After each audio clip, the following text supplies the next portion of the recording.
silenciar los teléfonos, que ahora viene la palabra del Señor. Amén. Y también siempre se nos enseñó que no era correcto salir al baño o esas cosas. No por respeto al predicador, sino porque se abre la palabra del Señor. Así que bien, agradezco al Señor por la vida y la salud y esta oportunidad de encontrarme en su casa de oración y de tener este privilegio de poder exponer su palabra. Amén. Nos encontramos, ¿cierto?, en el mes de la Biblia, uno de los meses, al menos para mí, más importantes. Es la llegada del calor, a mí me gusta el calor, y se nos recuerda una vez al año sobre el libro que el Señor dejó para nosotros. Entonces es importante y hay que darle el lugar que corresponde. Así que en esta noche el Señor, a través de la oración, de la búsqueda, de la consagración, me mandó para defender, honrar, recordar, como usted quiera llamarlo, a alguien que no se puede defender, a alguien que no puede hablar por sí mismo, que es la palabra del Señor. Amén. Usted me dirá, no, hermano Benjamín, está en lo incorrecto, ya que la palabra del Señor es pura verdad. Cualquier debate lo gana. Claro que sí, mis hermanos, claro que sí. Pero, gracias, mi hermano. Pero le pongo el siguiente ejemplo. Si yo leo la palabra del Señor, practico la palabra del Señor y estudio la palabra del Señor, quiere decir que yo tengo la verdad porque estudio la palabra del Señor, porque hablo solamente la palabra del Señor. Pero si a mí me atan de manos y de pies y ponen mordaza en mi boca, ya no hay verdad que salga de mí. Nadie puede decir, el hermano Benjamín predica verdad, porque no se me escucha. Entonces, mis hermanos, si yo abro este precioso libro y digo, porque de tal manera amó Dios al mundo, que ha dado su Hijo unigénito, para que todo aquel que en él cree no se pierda, más tenga vida eterna. Oh, cuánta verdad tiene ese libro. Pero si yo hago esto, aquí no dice ninguna verdad más allá de que es santa. Fuera de eso, no puede decir nada. Entonces, mis hermanos, gracias a que la Biblia no puede hablar por sí sola, nos olvidamos de la Biblia. Porque si la Biblia pudiera hablar por sí misma, hablaría desde el closet en el cual la tiene guardada y dice, hey, guachito, acuérdate que estoy aquí. Hablaría desde la montonera de cosas que le tiene encima por no conocer la importancia de la palabra y diría, ¿sabes qué? Me siento un poquito apretada. Que el Señor nos dé de su gracia. Entonces, mis hermanos, hoy día el Señor me mandó a defender algo importantísimo, que es la palabra del Señor. Esta es la primera Biblia que yo me pude comprar, que yo quise comprarme. Siempre en la familia de los cristianos se acostumbró a heredar las Biblias, que la iglesia la regalara, pero esta fue la primera Biblia que yo me compré a mi gusto, y la primera que yo me compré. Y cuando me llega, veo que en su estampado de goma tiene anotadas unas letras. Y cuando empiezo a leer las letras, son versículos. Y estos versículos, por ejemplo, son del tipo que dice, bienaventurados los que lloran porque ellos tendrán consuelo. Amén. Lo que quiso recalcar este estampado es que la escritura de la Biblia y el que hoy día la tengamos en la comodidad de esa banca, de nuestra casa, 5 Biblias por casa, costó sangre, costó sacrificio, dolor, ser experimentado en quebranto por muchos hombres, para que el día de hoy la tengamos.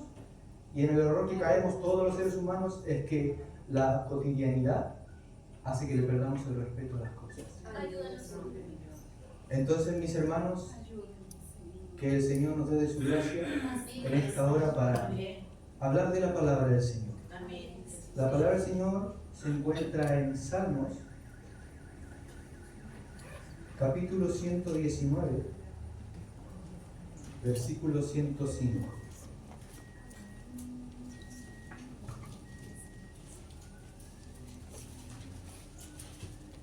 Salmos, capítulo 119, versículo 105.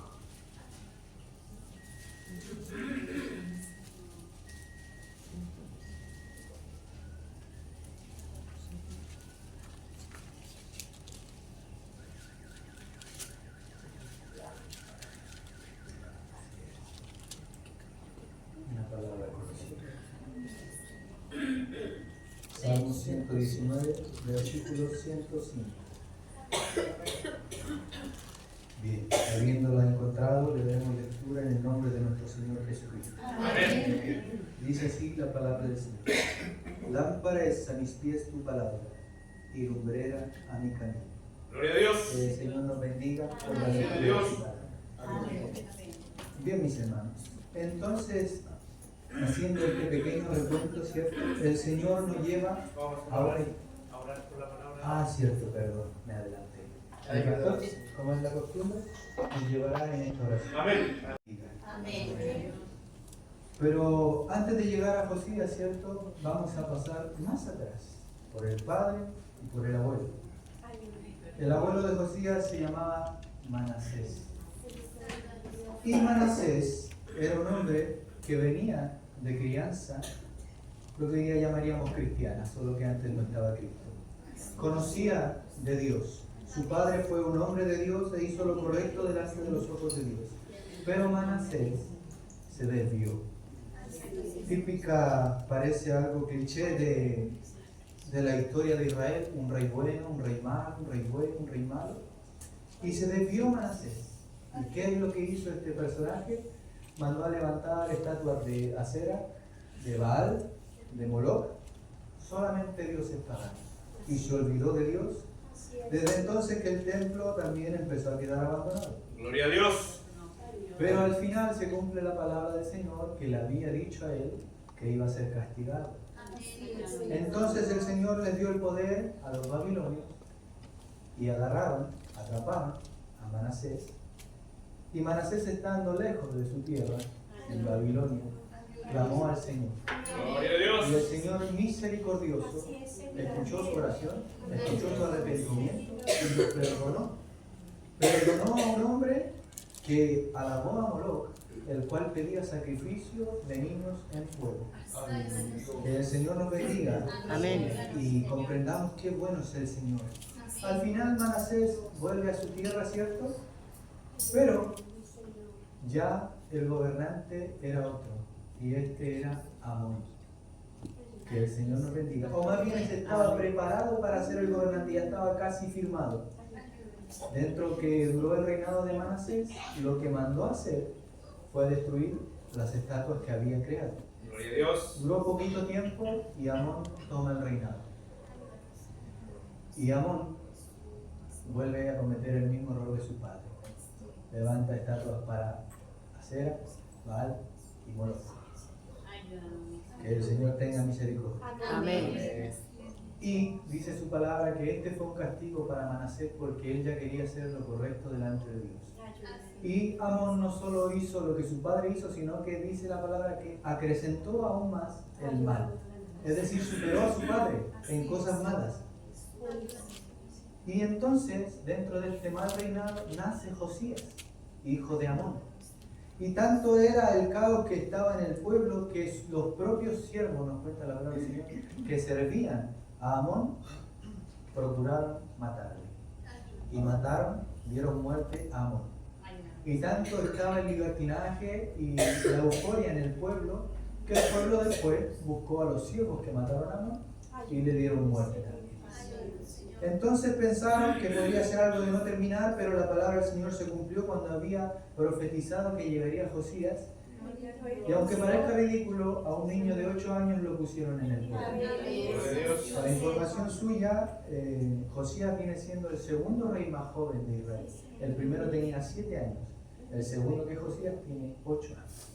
Y lo pusieron al poder, ¿cierto? Primeramente no sabiendo qué hacer el niño, no pudiendo mandar mucho, porque ¿qué iba a decir un niño? ¿Qué le podría decir práctico para el pueblo? Así que ignoro cómo lo habrán criado los siervos del templo, los siervos del palacio, pero nos cuenta la historia que se saltó a una edad donde ya podía tomar decisiones, aproximadamente de los 18 años. Y aquí es donde empieza lo curioso de la palabra. Josías, hijo de Amón, el que hizo lo malo, aún más que su padre Manasés. Josías, su primera orden fue, mirando quizá desde la celosía del palacio, quiero que destruyan todas las estatuas que Gloria a Dios. Acera, Baal y Moloch. Destruyanme todo. Bien, perfecto. Parten los siervos por orden del rey y empiezan. Esto no era una labor de un día. Entendemos que Israel y Judá eran grandes, ¿cierto? Entonces parten a hacer esto. Aquí es lo curioso de la palabra. Si Amón era absolutamente malo, Manasés fue malo. Y el pueblo era aún más malo. ¿De dónde sacó Josías la idea, que él no conocía, no sabía que era lo correcto, de hacer lo correcto? Aquí es cuando la palabra del Señor, ¿cierto?, nos recuerda que Manasés se arrepintió en su vejez. Que el Señor nos bendiga. Yo siempre he tenido el punto de vista que la vejez es la reconciliación que tiene el hombre con Dios, porque el hombre vuelve a ser un niño. El hombre se ve menguado por las enfermedades, por ende necesita más comunión con el Señor. Así que solo vamos a imaginar, ¿cierto? A mí me parece lo más probable que el abuelo fue el que lo instruyó en la palabra, porque el abuelo venía de un hombre de Dios. Al final de su tiempo se arrepintió. Y finalmente le voy a decir cuál es la razón que yo imagino, aunque parezca cruda. Si Cristo viniera hoy y nos llevara a todos los que hemos creído en Él, sus hijos, los que no han creído en Dios, los que no han hecho la voluntad de Dios, ya sea hermano Isaac, hermano Benito, cualquier hermano que sepa que tenga hijos fuera de lo que es la voluntad del Señor. Lo primero que van a decir cuando no vean a los cristianos, no van a decir lo que predicaban los locos allá afuera era verdad. Lo primero que van a decir, lo que predicaba mi padre era verdad. Lo que predicaba mi abuela era verdad. Y lo que van a ir a hacer por cierto instinto de supervivencia, yo sé que ella tenía una Biblia, otros dirán yo sé que ella tenía un banjo, y lo irán a buscar. Entonces eso es lo que pasó con Josías. Siendo un niño, después fue un adolescente, el padre envuelto en vicios y en pecados, ¿cierto? Quizás no tenía tiempo para Josías. Y el abuelo ocupaba esas oportunidades, ya que no podía faltar el respeto al rey, en sigilo, y se iba donde Josías. Y decía, mira hijo, ¿ves lo que pasa en el pueblo allá afuera? Eso está mal. Hay un Dios que todo lo ve. Hay un Dios que no quiere esas estatuas. Entonces Josías empezó a entender eso. ¿Cierto? Pero, si usted le dice a un niño el bien y el mal, ¿cierto? Esto está bien y esto está mal por esto está bien por lo otro. Perfecto. El niño entiende. Pero si usted le dice, esto está mal, porque hay un Dios que todo lo ve y el día del juicio serán condenados los malos, y le dice, y esto está bien, porque hay un Dios que todo lo ve, todo lo pesa y las horas serán puestas en balanza. El niño no va a captar todo eso. Lo único que se le va a quedar es cuando usted termine y le diga, y eso está escrito en la Biblia. El niño lo único que va a captar, Biblia. Entonces, eso fue lo que pasó con Josías. Ya que Josías, le vuelvo a decir, no sabía qué estaba haciendo, intuía que era lo correcto, ya que él no conocía la palabra del Señor, porque en ese tiempo la palabra del Señor estaba sepultada. Y lo vamos a ver más adelante. Entonces Josías da esa primera instrucción, ¿cierto? Porque se habrá recordado, me acuerdo que mi abuelo decía que esas estatuas estaban mal. Perfecto. Y los que tienen buen deseo, Dios les empieza a susurrar al oído. Cuando usted no sabe discernir entre el bien y el mal, y usted quiere ser el bien, la palabra dice, y el Espíritu de verdad os guiará a la verdad. Esos son los susurros. ¿Y cómo lo comprobamos? Cuando aquí el hombre de Dios dice, vino un siervo apacible. Que el Señor nos dé de su gracia. Entonces está Josías, ¿cierto? Mientras los siervos van rompiendo todo lo que va a su paso en cuanto a los dioses paganos, ¿cierto? Y estará él en su palacio, en su templo, y pensará, ¿qué más? ¿Qué más? ¿Qué más puede ser? Y yo me imagino que habrá sentido, él no lo procesará así, no lo habrá procesado así, pero los que han escuchado la voz de Dios saben que es así. Y él habrá escuchado, oye, en su pensamiento, en su alma, ¿O habrá recordado? Un libro. Hay un libro. Y entonces vino inmediatamente el recuerdo, quizá, mi abuelo me había dicho que había un libro en el que estaban escritas estas cosas. Lo necesito porque ese libro me va a dar la razón de por qué estoy haciendo estas cosas. Entonces, mis hermanos, cuando los siervos llegaban delante del rey, él les dijo, necesito otra cosa. Necesito que me traigan el libro. Ni él sabía lo que estaba pidiendo, ni los siervos sabían lo que pedían. Pero le dijeron, perfecto, mi rey, traeremos el libro. No sabían qué estaban buscando, porque tanto tiempo había pasado, generación y segunda generación, donde la Biblia y todo lo que tenía que ver con Dios, no conocida como Biblia en ese entonces, estaba sepultada. Entonces, mis hermanos, parten, ¿cierto? Y le dice, se me olvidó este detalle, quiero que me arreglen el templo, porque probablemente también vio por su celosía y le preguntó, ¿y qué es eso que está allá? Ah, querido nieto, eso es donde se alababa al Señor. Eso es donde tu padre no quiere que entren ahora. Eso era para arrepentirse, para rendir cuenta delante de Dios. Manda a reparar el templo.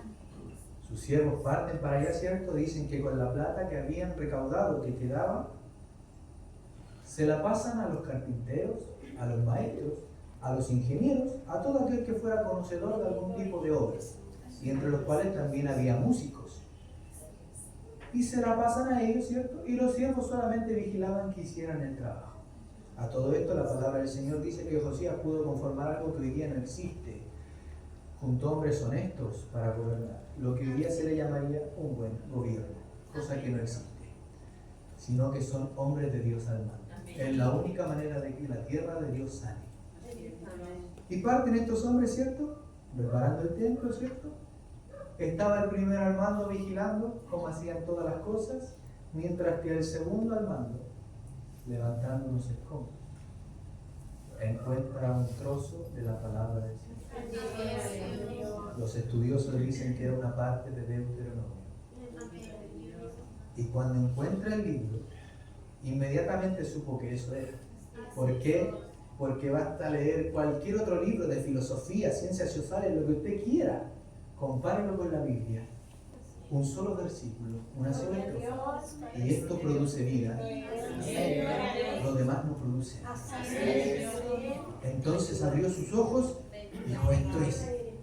Y no le importó que hubiera nadie, ¿cierto? No le importó que estuvieran todos ahí, incluso no conociendo qué estaban buscando. Dice la palabra, porque lo pone en signo de exclamación, que gritó y dijo, el libro. He encontrado el libro.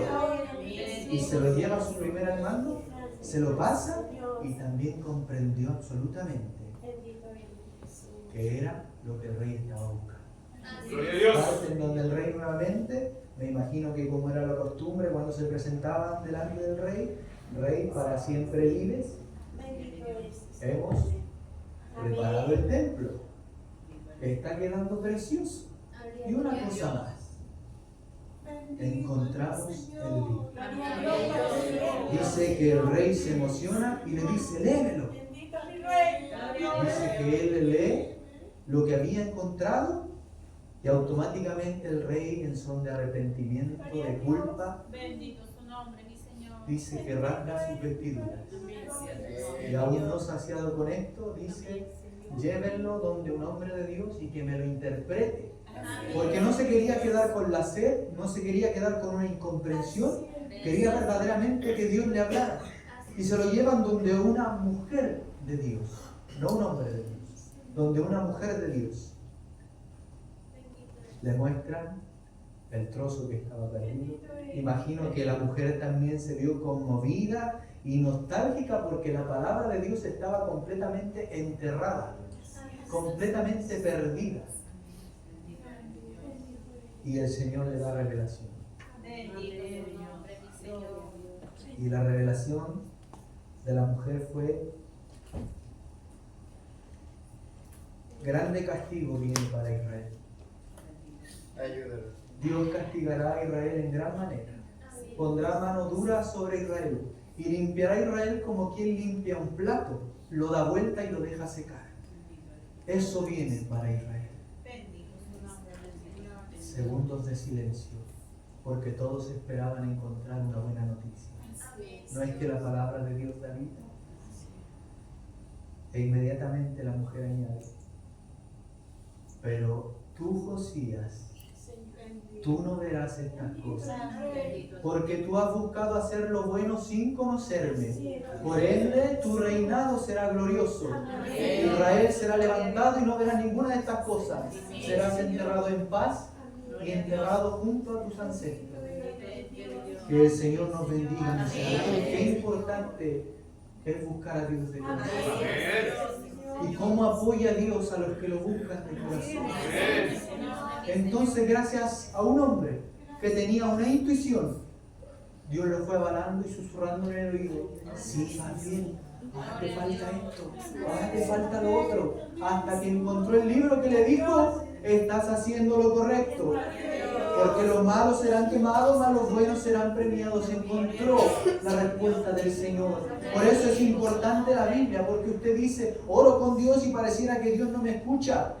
No, es usted el que no escucha a Dios, porque basta con abrir la palabra y decir: era lo que estaba buscando, era lo que necesitaba. La palabra es el espejo de nuestras vidas. Que el Señor nos bendiga. Usted me dirá: ¿qué tiene que ver esto? ¿Qué tiene que ver todo lo que contó la hermana Benjamín con la palabra? Se lo pondré en un ejemplo más simple. El caminar en el Señor es como emprender un viaje. Supongamos que el Espíritu Santo es el automóvil que usted tomó para hacer este viaje. La carretera es Jesucristo. Y el destino es el Señor. ¿Cierto? Pero para los que somos medios tontos como yo en las indicaciones, nos hace falta un GPS, nos hace falta un mapa. Y ese mapa viene a ser la Biblia. Se lo voy a demostrar. Usted emprende este viaje, toma ese vehículo que es el Espíritu Santo y parte por la carretera, supongamos que la ruta 68, por dar un ejemplo. Y el GPS le dice ruta 68. Y usted, tan inteligente, yo tan inteligente, digo: no, pero yo me sé un atajo. Así es, Señor. La palabra dice: no, ruta 68. Así es, Señor. Perfecto. ¿Por qué? Porque la palabra dice: Jesucristo es la ruta.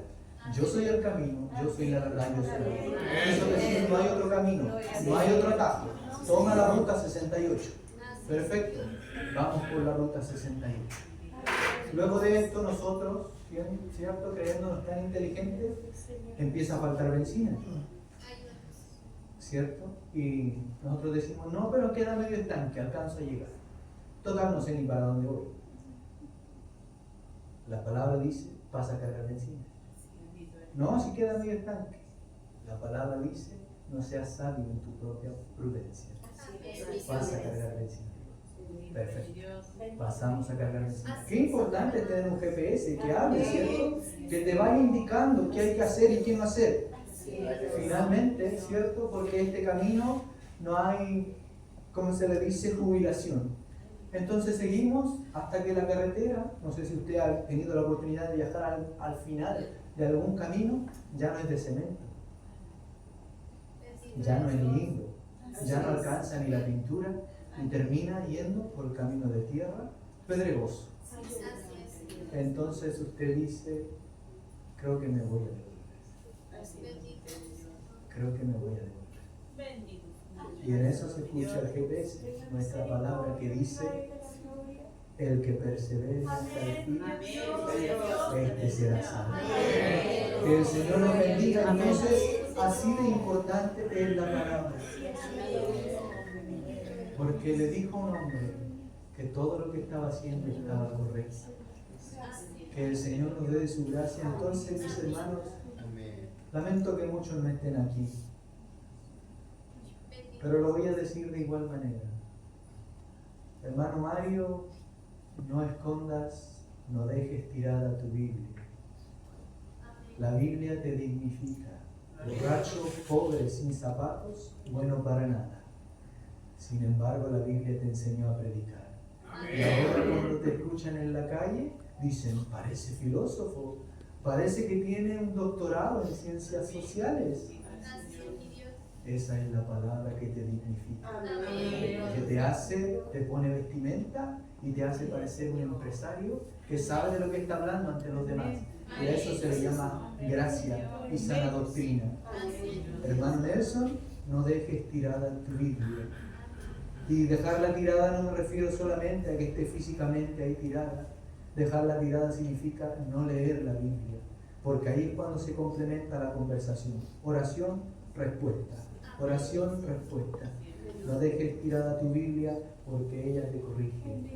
Antes yo iba y si el problema se acrecentaba, le aforraba y hasta ahí llegaba el problema. La Biblia te corrige. Bienaventurados los pacificadores, porque ellos verán a Dios.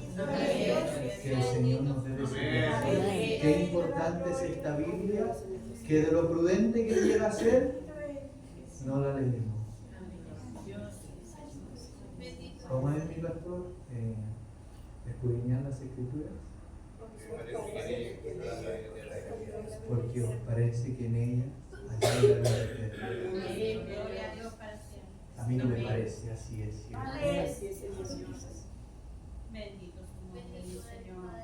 Entonces, Ayúdanos, Padre.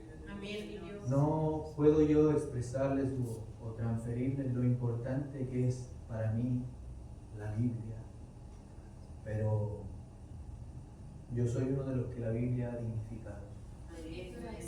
Me considero literalmente un bueno para nada, ¿cierto? Busco trabajos limitados sin faltarle el respeto a nadie, como un bodeguero, que si bien es un trabajo de esfuerzo, pero no es nada más que cargar sacos. Sin embargo, cuando la gente me ha escuchado hablar de mí, dice, oh, que ¿estudiaste psicología o algo así? Le digo, no, sino que una vez me encontré necesitado y la palabra del Señor me habló. No he tenido que ser agresivo con nadie, no he tenido que enrostrarle a nadie, sino que me recuerdo porque el Señor me da la gracia de los versículos y me dice, ahora dile esto, ahora dile esto. Porque distinto es decirle Dios te ama a decirle de tal manera amó Dios al mundo que ha dado a su Hijo unigénito. Leamos la palabra porque está la respuesta del Señor ahí. Porque puede salvarnos del mal camino. Tanto así es que la palabra del Señor podría salvar a una nación. Porque Josías buscó este libro. Y su palabra dice, si se humillare mi pueblo, yo sanaría su tierra. Y si quiere comprobarlo una vez más, dice que Josías no le bastó con esto. Tomó los huesos de los sacerdotes que hacían sacrificio a los malos, los hizo polvo y los arrojó sobre sus tumbas. Esto, ¿quién lo ha hecho? ¿O quién se le parece? Un presidente que se llama El Salvador, Nayib Bukele. Todas las pandillas que enterraron a sus malos, mandó a destruir toda la vida. Dijo, si a los nazis tuvieron que hacerle lo mismo para erradicar ese mal, yo haré lo mismo. Qué importante es ver las comparaciones de la palabra. Nayib Bukele, si usted le pregunta, tiene una intuición de lo que es Dios. Cree en Dios a su manera. Pero esa intuición lo lleva a hacer lo correcto. Porque el temor a Dios es el principio de la sabiduría. Esta ha sido la palabra del Señor. Gracias, Señor. El Señor siempre me habla a mí primeramente. Yo no debo dejar tirada mi vida. Debo escudriñarla constantemente. No para saber más que otros, sino que la palabra del Señor dice, bienaventurados los pobres de espíritu. Es decir, el que siempre y siempre tiene hambre y queda con hambre. Que el Señor nos bendiga por su palabra.